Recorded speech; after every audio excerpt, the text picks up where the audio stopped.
Okay, this is James Kalm, the guy on the bike again, and today it's March 19th,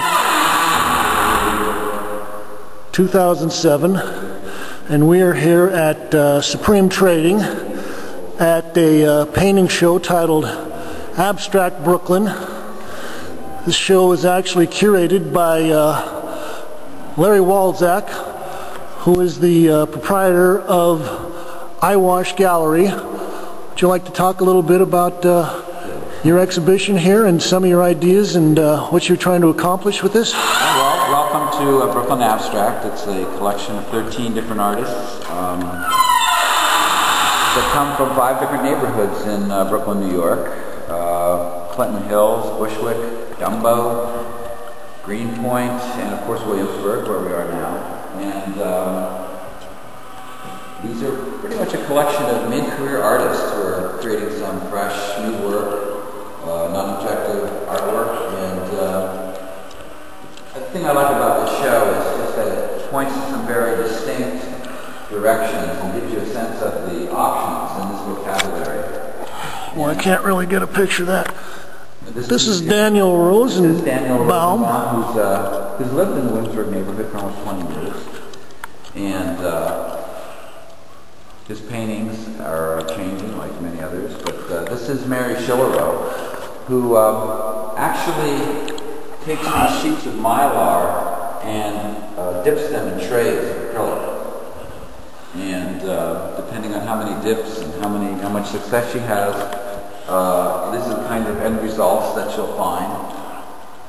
And then she sort of hangs them off the wall, and because they have holes and things cut in them, you get the play of not only just the color on the surface, but the transparency and the shadows from the cutaways, and the fact that they're left. Consideration, but she does like the fragileness of the mylar and the way it hangs off the wall like that. This is Sarah Barker, who's also a pioneer, so to speak, of the Williamsburg art scene.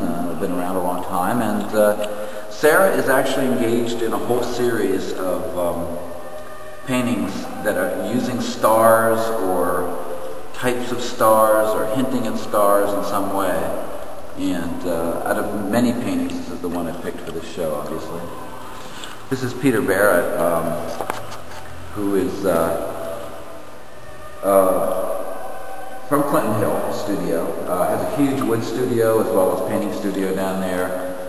Does all his paintings almost exclusively on wood, and paints these stripes all by hand. He doesn't. So this is still just one more distinct direction. There's a painter named Jesse Lambert, who's been working with patterns of all kinds for years now, and when he came upon this series, which is really, really recent, you can see that the influence of Jackson Pollock comes out in the overallness, but I think it's really Jesse's palette that makes these work. You just see different layers floating off and on the surface, so to speak. And there's also some kind of fractured cartoon imagery sort of mixed in there with the drips and splashes and slashes and everything else. It's usually like different kinds of imagery of like bacteria, different things like that he uses in there. Mostly as just a pattern formal device though. This is Don Voisin, a very well-known long-time Williamsburg resident and geometrical abstract painter. Actually, the thing about this painting, this is right now kind of the sleeper of the show. So many people have come over here and really fell for this painting, and they go on and on about it, and spend a lot of time just looking at these surfaces and things. So I always knew it was a good painting, but it's a surprise to me that right now it's one of the real hits of this show.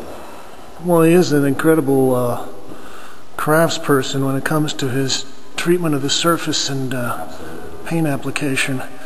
Now, how about this shape piece? This is Lee Trincera, who's been around the lower Manhattan hard edge painting scene for a long time.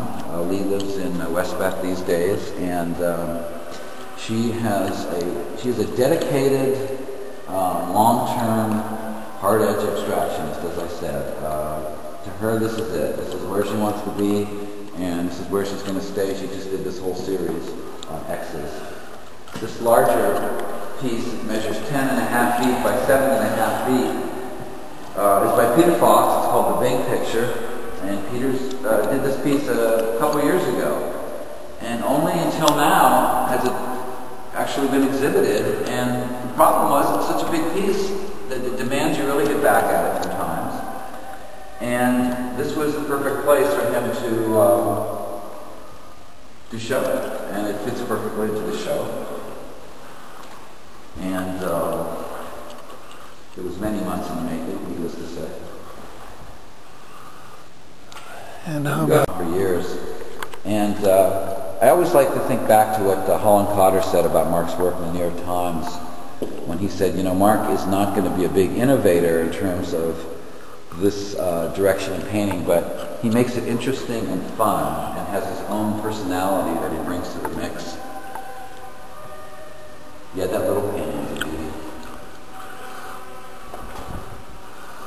Well, I think if there is something that does kind of stand out, is that he's got an exquisite sense of his colors and his palettes and the contrasts and kind of the intertonal combinations that he gets out of the colors.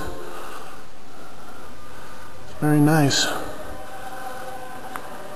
Then we're moving on. This is an artist that I met in Dumbo, actually at the Dumbo Arts Festival last fall in the open studios, where they have literally hundreds and hundreds of open studios. But Ben Markson is really, you know, he's a painter, photographer, graphic designer, you know, he's interested in computers, animation. He's got his feet in a lot of different things. So what he's doing here is painting on this box, which has a plexiglass surface, and he paints right on the plexiglass but masks areas off so he can create computer animation programs in here that are actually moving and mimicking other parts of the painting at times. So is that video that we're seeing that animates that, or is that it's a some computer kind of animation loop that he created, edited exclusively for that piece of art. Okay, let's hurry down to the other end of the show here.